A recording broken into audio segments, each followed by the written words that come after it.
Hey guys, I'm back with another writing lesson.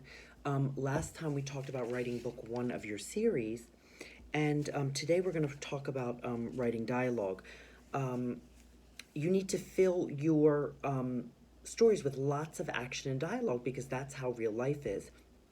And one thing that you can do is put a lot put actions into your writing.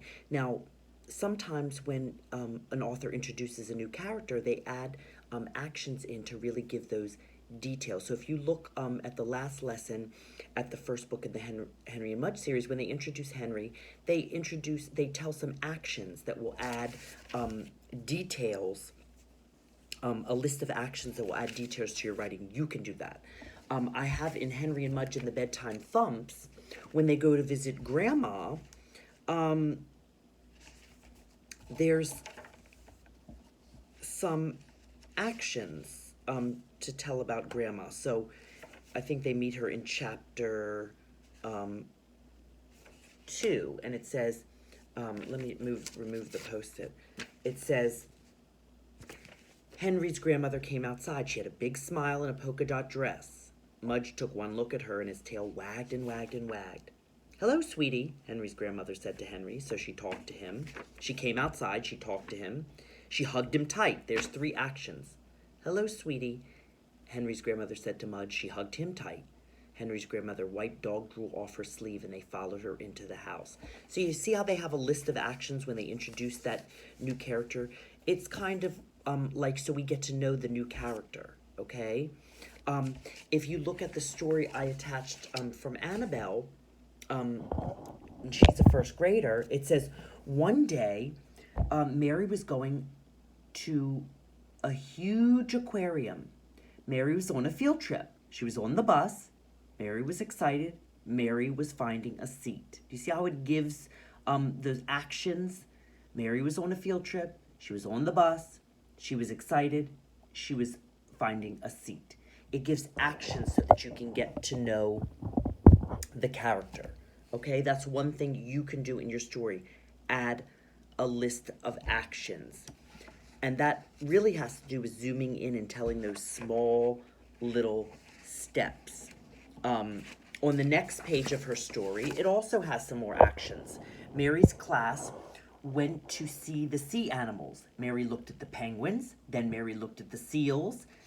Mary did not notice her class leave. There's 3 actions. Okay, you can try to add 3 actions. Then Mary turned around. Her class was not there. Mary was scared. Mary did not know what to do. She was all alone. And you can see the feelings on her face. Remember, the pictures and the words have feelings.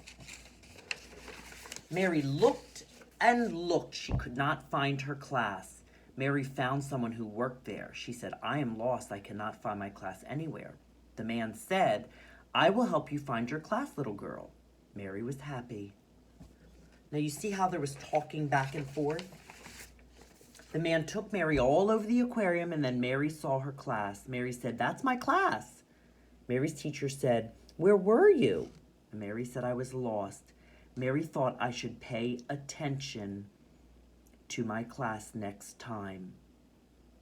Oh, Mary thought to herself, I should pay attention to my class next time. So she even had thinking. This girl, Annabelle, who's a first grader, she really brought her story to life. Okay?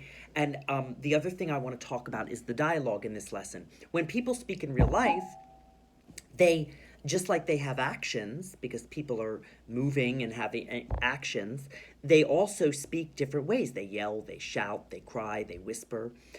So you need to make the characters in your story speak in different ways too, just like people in real life do. People in real life have different actions and they speak in different ways. So I mentioned when I was reading Annabelle's story that the little girl Mary was speaking in the story, and then somebody was speaking back to her. That's how real life is. When you talk to somebody, they talk back to you. So you need to add dialogue in your words, and you need to add talking back and forth. One person is talking, then the next person is talking. You can also use other words for said. You don't always have to say said the teacher or said Mary. I've attached some other words that you can use for said. It shows you how to use quotation marks again, and other words for said, like you can say cried Mary, or whispered Mary, or replied Mary, or answered Mary, okay? You can also think about adding body movements in your writing, which I think that I discussed before, and I attached a paper below. When somebody's sad, their head is down. Maybe they're crying. Their shoulders are slumped. If they're excited, or even proud, they're standing tall.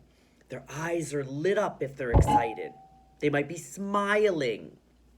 They might be jumping up and down. You can add all of those little details in your writing. You don't even have to say, Mary was happy, or Mary was excited, or Mary was sad. You can just show it with the actions, and the reader will understand how Mary's feeling, because that's what people do in real life when we're sad, or we're happy, or excited, or angry. Okay? And when you add all of these things into your story, you should not just try to put it in one place in your story, but put it throughout your story. Fill up the pages with action and dialogue. Okay? Think about what is happening in your character's mind. Pretend you are the character. Okay? You can become the character, just like you do in reading. When you become the character and read the words that way, you can become the character that you're making up. Remember that this is pretend. You can make up things. And you can make things even a little more exciting than they are in real life. Okay? And so that's what I want you to practice today. I just wanted to make sure I got to everything. You can make the dialogue more exciting than real life, because sometimes real life is a little boring. But you can make your stories really exciting and add all that action and dialogue. I had an example here of somebody's in trouble and fell off their skateboard, like the story that we wrote, that I wrote on one of the videos. Maybe the dad said, you cannot ride your skateboard anymore. I can't believe you were so foolish. Like, really make the dialogue exciting. And make the action exciting. You want to keep the reader glued to your story, okay? Now, I had one example to show you of Autumn, of her story and what she had, and also how she shows her dialogue. It says, one spring day, I don't know what this name is, Sione and her friend Erdeko were playing a game, and then we saw something. You see the ... that builds excitement, the ellipses. I taught you that in Small Moments. It builds excitement for your story. And if I'm the reader, I'm thinking to myself, hey, I want to turn the page and find out what they saw. It was a slug. We all gasped. See the action? Gasped. And you can see their faces. They were surprised. And look how she wrote in capitals here, and she put exclamation points. Then Erdeko started to run away and yelled, I don't like slugs. And see how she wrote in capitals? Because she's yelling. And she didn't say and said. She said and yelled. Don't forget the quotation marks go around what she was saying. So if I wanted to add the quotation marks in this story, I would put them around what she was saying at the beginning, before I, and then after slugs. I don't like slugs. That's what she said out of her mouth. Okay? And then the next page. Then Seon said, now she has the quotations here, see? Then Seon said, come, no, it's just the slug. Erdeko crept a little closer. Look at all these great action words. Crept a little closer. You see that? And look at their faces. Seon said it's only a slug, and look at Erdeko, the other character, is not happy, okay? You can see it on their face.